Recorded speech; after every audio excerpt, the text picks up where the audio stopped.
Welcome everyone to today's presentation from the Michigan State Science Festival. This presentation is on behalf of the Mechanical Engineering Department as part of the College of Engineering at MSU. So my name is Dr. Patton Allison. I'm an assistant professor in the Mechanical Engineering Department. And today I'd like to talk to you about fire and flame. So we're going to talk about relationships in terms of combustion science between simple things like candles and then bigger, more powerful things like rocket engines. Now, my goal for this talk is related to a concept that I had an English teacher instill in me. I had an English teacher in high school named John Rupel, who would always, in every class, give a quiz. And always a question on the quiz would be, say something intelligent about X topic we were talking about in class. And so my goal is that by the end of this class, you'll have a new perspective on flames, combustion science, and now you'll also be able to say some new intelligent things and have learned new things about combustion science. So as an instructor and a professor, I work within the Mechanical Engineering Department. Mechanical engineering covers a wide range of topics, anything from manufacturing to industry, to transport systems, robotics, including some overlap with biomedical and devices like that. In particular, my work falls under kind of this section here of engines and aircraft. Within that, we can talk about aerospace engineering. Now, by training and background, I'm an aerospace engineer. I just happen to work in the mechanical engineering department. And in particular, within the department, I teach courses on aerodynamics and also on propulsion. And the research I do is within the propulsion category, particularly combustion for propulsion. So at MSU, I also run a lab called the Advanced Diagnostics and Combustion Lab. And I wear two hats, one of a combustion scientist and another one as an engineer. And in particular, we're looking at research and studies of turbulent combustion, so chaotic flames within gas turbines. And the idea is, how can we study how fuel intermix within the engine such that they burn more efficiently and also they burn cleaner with reduced emissions? Now, we use several tools to study these things. For example, we use high-speed cameras to take pictures at thousands of frames per second to see the physics in slow motion. And we also use laser diagnostics, where we shoot lasers through the flame to interact with chemicals in the flame. And it tells us something about the structure of the flame and how it's burning. So if you have any questions about my research or combustion in general, or working in a research lab, I'd be happy to answer any of those things at the end of the presentation. So what is combustion? So combustion science is the study of combustion processes, and these are mainly reacting flows. And the reaction we're talking about is the consumption of a fuel and oxidizer mixture. So when we think about oxidizers, we think about pure O2 or even the air around us. Now, we're always taught in school our fire triangle, in which we need fuel and oxygen and a heat source to start the reaction. The reaction itself also generates heat. So as a combustion scientist, I'm really interested in the fuel and oxygen interaction. As an engineer, I care about the heat that's generated from this flame. Now, combustion plays a role pretty much everywhere in our daily lives. You know, perhaps right now your home is being heated by a gas furnace. We have gas stoves that run off natural gas. Perhaps today you're grilling outside using propane or charcoal, which is also burning through a combustion process. So in transportation, combustion is king right now, right? Internal combustion engines use fossil fuels. Gas turbine engines, of course, also use jet fuel to burn. The lights in our homes are generated at power plants by burning of fossil fuels. So combustion is a very important process, and it's an ancient technology that we're still trying to understand today. Now, within my community of combustion scientists, we don't use the word fire and flames interchangeably as we do in general. So within the combustion community, we can kind of differentiate between these two things in terms of how the reactants are handled. So in a fire, we consider that the flow of reactants is uncontrolled. So what are reactants? Our reactants are our fuel and our oxidizer. So if you think about a fire or a campfire, the fuel is coming from the wood log and the air is coming from the ambient. So me as the scientist, we don't control how the air gets into the flame or how the fuel leaves the log. right? The same thing for a fire, if it was a building fire or things of that sort, or even a candle, right? The candle, you have fuel from the wick and then air from the ambient. Now, when we talk about flames, typically we talk about controlled reaction, where the flow rates are controlled. So think about in an engine, I control the flow of air into the cylinder. Of a car, I control the injection of fuel into the cylinder as well. Same for a jet engine, where I control the flow of jet fuel into the engine and the flow of air into the engine itself. So combustion mainly concerns itself with this chemical reaction given here. And this is the one we're typically taught in school, where we say fuel plus an oxidizer burns to generate CO2 and water. It also generates things like heat and light.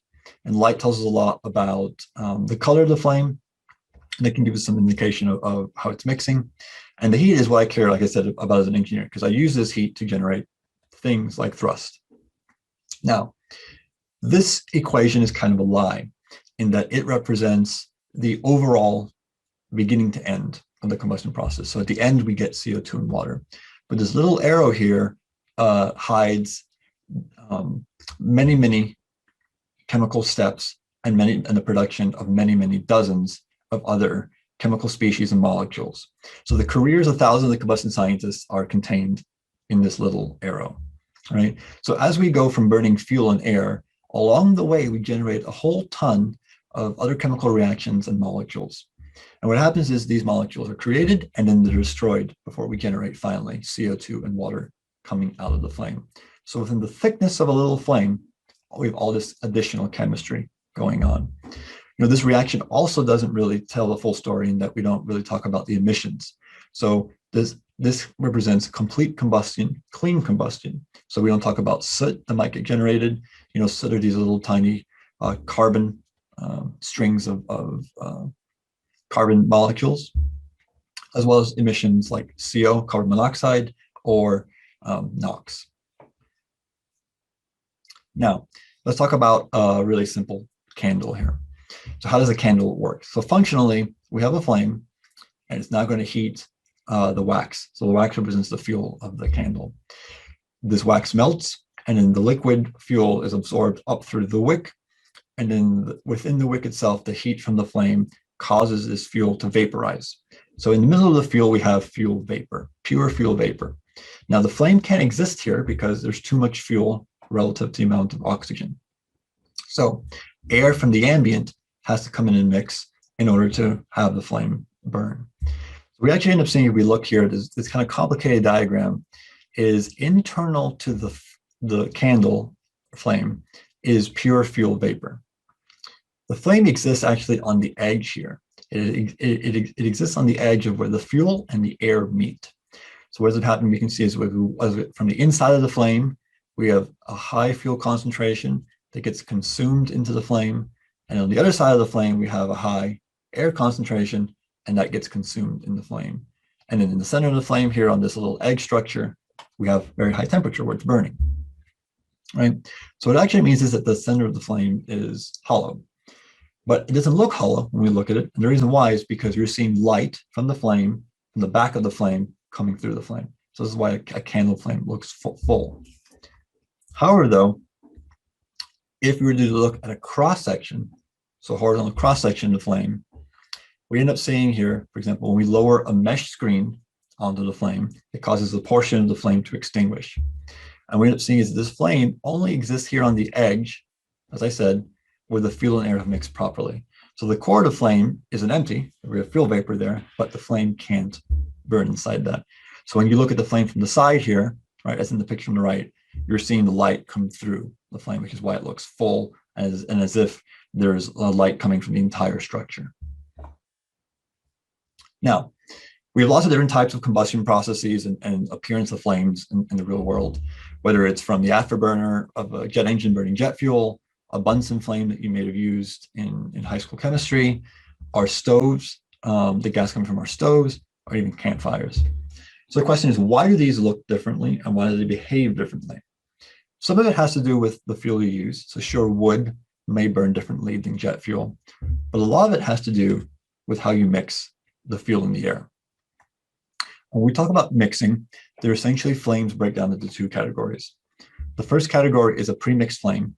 And in this case here, for a premixed flame, my fuel and my oxygen are completely mixed beforehand. So on the right here, we have the example of a Bunsen flame, the type you would use in high school or college chemistry class. So in this flame, we have a pipe leading up to the flame. And in this pipe, we have fuel and air that have already been mixed before it reaches the flame. Now, premixed flames have this interesting property in that they want to burn towards the fresh mixture. So this flame is trying to burn its way down into this tube. And the reason why it doesn't actually move down into the tube is because it's competing with the flow of gas coming out of the tube. So there's a balance between the flame wanting to move in and the gas coming out. And so when the flame is balanced, it stays stationary as it is in the picture. Now, in contrast to that, we have diffusion flames. This is very similar to how a candle works. So my fuel and my oxidizer are not mixed before the flame. So in the candle, we have air in the ambient and we have fuel in the wax. So in order for you to generate a flame and have a place where it can burn, we need then for the fuel and air to mix. And typically this mixes by diffusion. So we have fuel vapor from the candle diffusing in with air from the ambient, and then here's where my flame can sit. Now that flame is going to be pretty stationary. It's going to stay where the mixture ratio is appropriate. Now let's take the example of having two very long tubes. So in the top tube here, I have fuel and air mixed together, so it's pre-mixed. And the bottom tube, I have fuel and air in the tube, but separated by some separator, whatever it may be. In the first example here, if I light the end of this tube and have a flame here, this flame is going to want to move or propagate through this mixture. It wants to consume all of it, right? And it can because this mixture is ready to go. It's ready to burn. And we call this propagation the flame speed of the mixture. Now, for the diffusion flame, if I light the flame right here, the flame can't move to the left because there's not enough air, and it can't move to the right because there's not enough fuel. So the flame is going to sit here in the middle, right, where fuel and air are diffusing and mixing in with each other, and then it can burn. So before we move on, I'm going to do a demonstration that we're now going to cover the differences then between these two types of flames.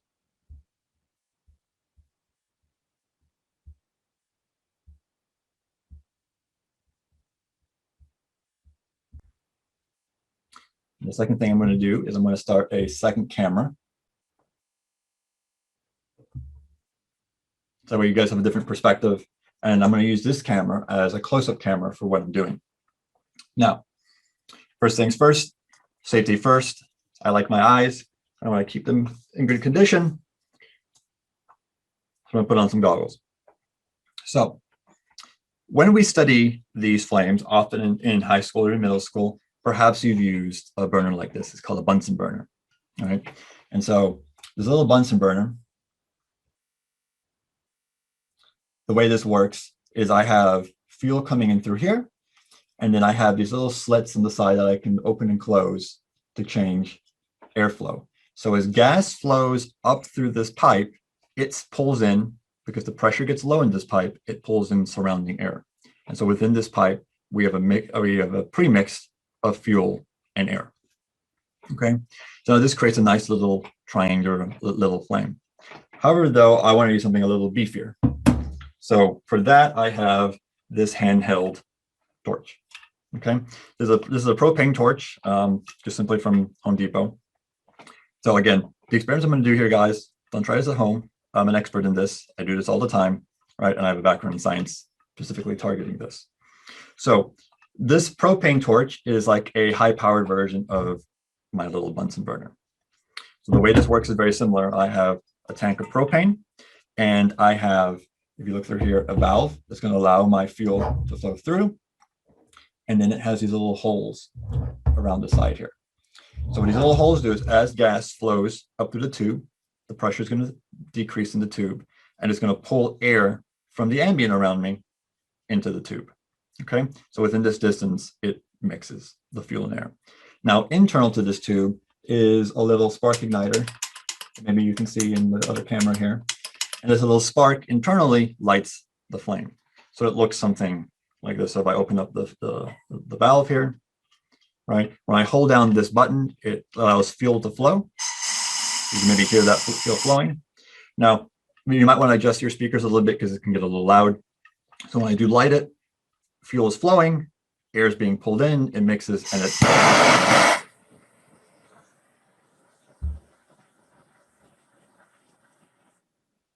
now I can adjust my fuel flow rate, which also controls my airflow rate. So I can either have a low power flame or a high power flame. Now notice that the color of this flame is a baby blue. So if I hold it up maybe against the black background, you can see it's a nice baby blue color. There's also a little bit of teal. You can see inside the tube there's a little bit of teal. If I turn it up even more powerful, you can see it gets more and more teal. Okay, so this is an example of a premixed flame, right? So now what this flame does now is it actually wants to burn back into the tube, right?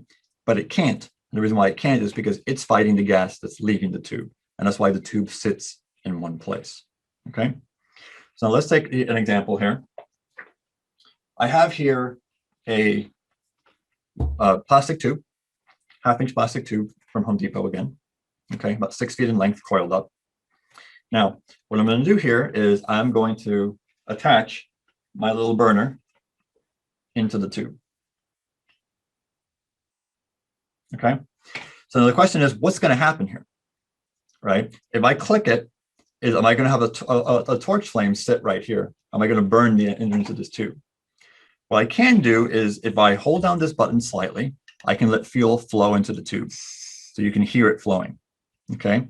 If I let some fuel flow into the tube, remember it's pulling air with it. So I'm filling the tube with a mixture of fuel and air, right? So what do you think is going to happen? Let's see.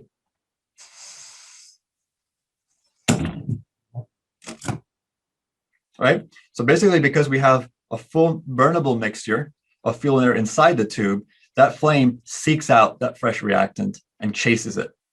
Right? And so that flame propagates at something we call flame speed. So depending on the mixture, this flame is going to move at a particular speed. So let's try that again. Pay attention to the color of the flame too. See how it's this kind of teal baby blue color? Okay, this is something very, very particular to premixed flames. So one more time.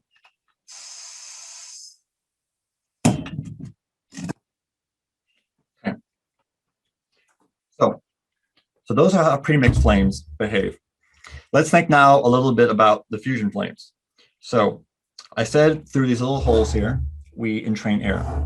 Now what happens if I take a little piece of Scotch tape and I block those holes?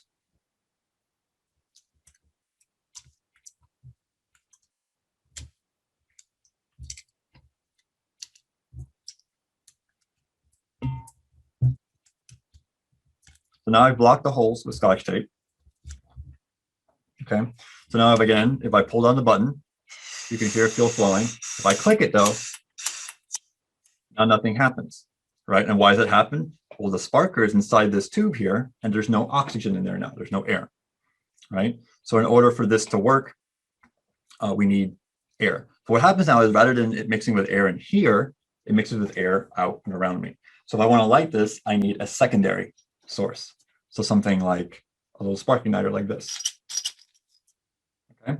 So if I let fuel flow, I can light it external to me.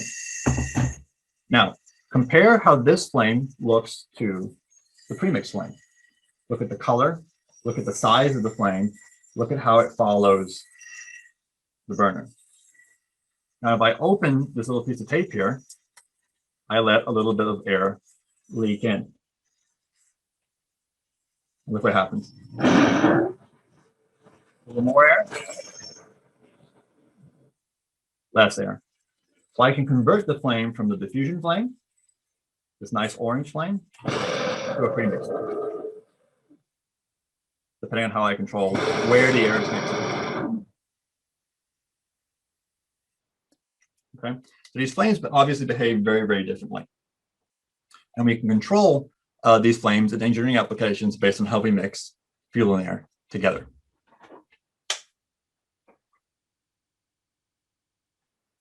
All right, let's go back to our presentation now.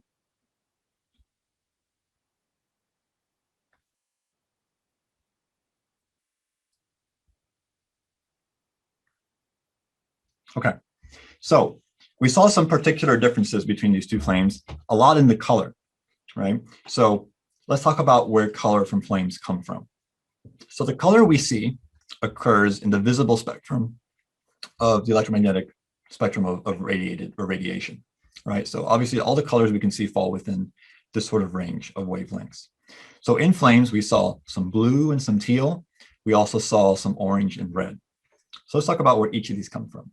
There are essentially two ways to get color from a flame. The first is chemiluminescence, which is going to be light that occurs from chemistry. So luminescence, light, chemistry. So remember how I told you before, inside the flame, we have all these other different compounds and molecules that get created? Well, in reality, what happens is that some of these compounds, for example, this little molecule here, CH star, they get excited. And when they get excited, they release photons of light. And it happens that this particular little molecule releases photons of light at around 430 nanometers, and it releases the photon that's colored blue. And so this is why we see blue in flames. So the chemistry of burning a flame generates blue light. If there's a little bit extra fuel in the mixture, sometimes we also get this little compound here called C2.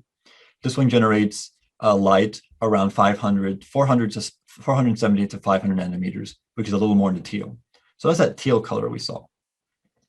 But what about the red and orange that we see?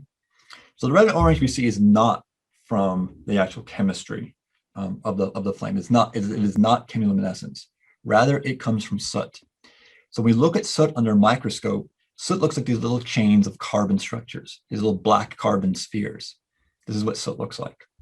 When these little black round particles of soot get heated to flame temperatures, they glow. So in the same way, if I take a piece of metal and I hold a fire against it, the metal glows. Soot, when it gets hot, also glows. It glows a lot in the IR, which we can't see, but it also glows a lot in this orange and red color. All right, so when you look at a flame and you see the color, orange and red is from the soot getting hot, and then blue and sometimes kind of greenish colors is from the chemistry of the flame itself. All flames are going to emit some of this CH star. So all flames emit some sort of blue. So you can see here at the base of this candle flame, we have a little bit of blue. The problem is the light from the soot is much, much, much brighter. And so that tends to cover and mask the blue color from a flame. So the blue color is always there. It's just that sometimes it's hidden behind the bright yellow and orange of a flame. All right, let's jump now to a little bit of propulsion work, okay? So we focused a lot on the fuel and oxygen and how we mix it. But as an engineer, I really care about the heat that's generated from this flame. So if you want to go to Mars, right, we have to have a rocket that takes off from Earth. So it leaves the ground, it leaves Earth's gravity, it can transition to a flight trajectory to Mars, and it has to be able to land on Mars.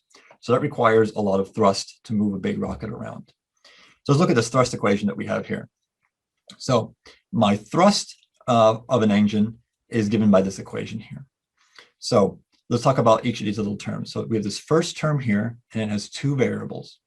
The first variable is the mass flow rate of propellant. So this is how much stuff I move through my engine. So if I want to have a lot of thrust, I need to move a lot of stuff, which is why you see these rockets with very, very large propellant tanks for both fuel and oxidizer. The other thing I need to do is move this stuff really fast. And this is where my combustion comes in, and this is where my heat comes in. Heat helps me move stuff fast. The second thing you can do is also move things at high pressure. So think about a balloon. If I blow it up and let it go, it moves a lot because of the pressure difference inside the balloon versus outside. Now, what I'm really trying to do here is take the energy containing the fuel bonds. So when I burn something, it's exothermic. I release energy from the bonds of the fuel, okay? And this is released as heat. So I can take this high temperature gas, so high thermal energy, convert it into kinetic energy, gas that's fast. And by making this velocity U very, very large, it means I'm going to get a lot of thrust out of the engine. So rocket motors and rocket engines are designed to do exactly that. So here we have the rocket engine. This is one from the space shuttle. It's also the one being used on NASA's new Space Launch System. So you can see here it has this bell nozzle shape. And so as an engineer, we've been able to design shapes that help accelerate gas flow. So in a rocket engine, I take my fuel and my oxidizer, I pump them into a chamber, my combustion chamber, and in here it burns. So now the gas gets very, very hot. The geometry of this bell-shaped nozzle is designed to take slow moving gas, so that's subsonic, so much less than the speed of sound, and accelerate it very fast. But the way it accelerates it is it has to convert the thermal energy to kinetic energy. So we look across the nozzle here. So here in our combustion chamber, we have very high thermal energy, right? But very low kinetic energy. The gas is moving very slow.